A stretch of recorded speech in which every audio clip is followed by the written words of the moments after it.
Cluster come in last night and just got it on the bench to test it here.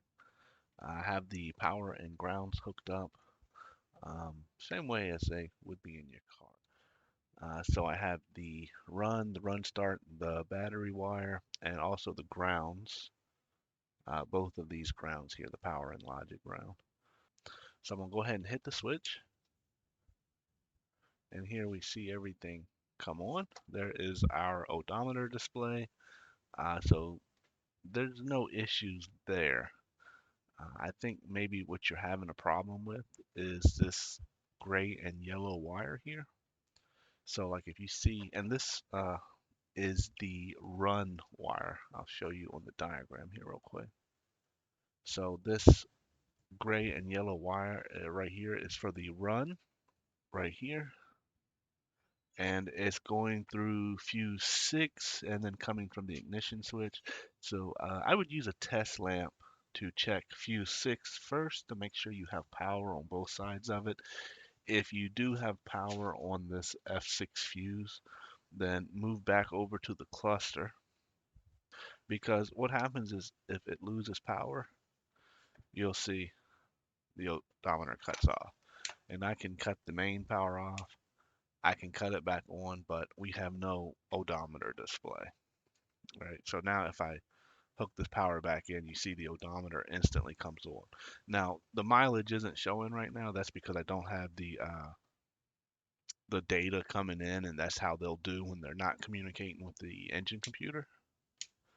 But here you'll see it, and then it will just go to dashes. That's normal for bench testing. We also see the seatbelt lamp there, which we will lose if we unhook this. Also, the engine light is permanently on right now because I don't have the engine control module hooked up. But the engine light is another light that comes on if that power wire is not hooked up. Now, if you did have power at fuse 6, then I'm going to recommend that you take the connector like this, and right here at the back of this connector, there's this tiny little tab, and we can just push that tab like this and pull this whole piece out. And what ends up happening, let me see if I can zoom in a little bit. So what ends up happening is you can see this bend, and this is from where it's sitting in the connector like this.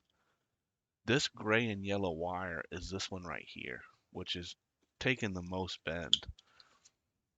And a lot of time it breaks from it either gets pulled like back where it's kind of halfway pulling out and it's not making a connection to the pin on our cluster, or it just breaks at the terminal.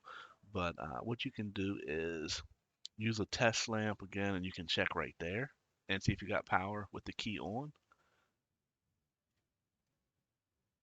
And same with fuse 6, you got to have the key on. I probably should have mentioned that. That since that is the run, you definitely have to have the key in the run position to have power there. Now to get this out, there is another little tab just like this that you have to hold up and pull at the same time. So I'm just gonna get this little thing under here, lift up on it. If you end up breaking it, it's not a big deal, but you kind of don't want to break it. It's just barely hanging on here, so you want to lift it more towards the bottom, and then you can pull this piece out, and you can inspect this terminal. And generally, where they break is they'll break around in here somewhere, and it really sounds like you may have a break since you said that it worked for a little bit at first and then stopped. It's either pushed out or probably cracked right here.